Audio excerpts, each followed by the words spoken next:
లక్షల వరకు రుణమాఫీని ముఖ్యమంత్రి రేవంత్ రెడ్డి స్వాతంత్ర దినోత్సవం సందర్భంగా రేపు ఖమ్మం జిల్లా వైరాలో జరిగే బహిరంగ సభలో ప్రారంభించనున్నారు.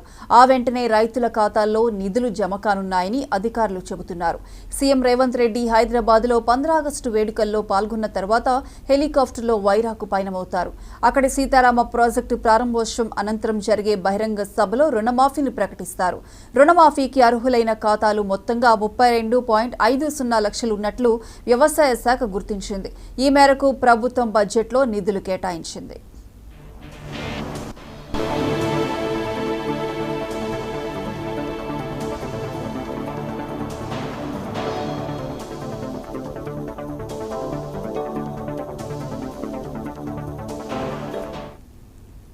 జూలై 18న మొదటి విడతగా 1,00,000 వరకు రుణమున్న రైతు కుటుంబాలన్నింటికీ ఏకకాలంలో మాఫీ చేసింది.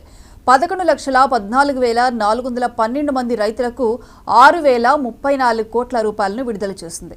ఇక జూలై 30న అసెంబ్లీ ప్రాంగణంలోనే రెండో విడత రుణమాఫీ కార్యక్రమం అమలు చేసింది. 1,00,000 రూపాయల నుంచి 1,50,000 వరకు రుణమున్న రైతు కుటుంబాలకు మాఫీ చేసింది.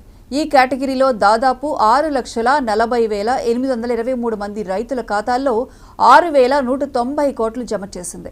ఇక 12 రోజుల్లోనే దాదాపు 17.55 లక్షల రైతుల కుటుంబాలకు 12,000 కోట్లకు పైగా రుణమాఫీ నిధులు జమ చేయడం తెలంగాణ చరిత్రలో ఇదే మొదటిసారి అని ప్రభుత్వం వెల్లడించింది. మూడో విడతలో 1,50,000 నుంచి 2 లక్షల వరకు ఉన్న పంట రుణాలు మాఫీ చేస్తూ రైతు కుటుంబాల బ్యాంకు ఖాతాలో నిధులు జమ చేస్తారు. మూడో విడతలో 14,45,000 మంది రైతులకు రుణమాఫీ అవుతుందని అంచనా వేశారు.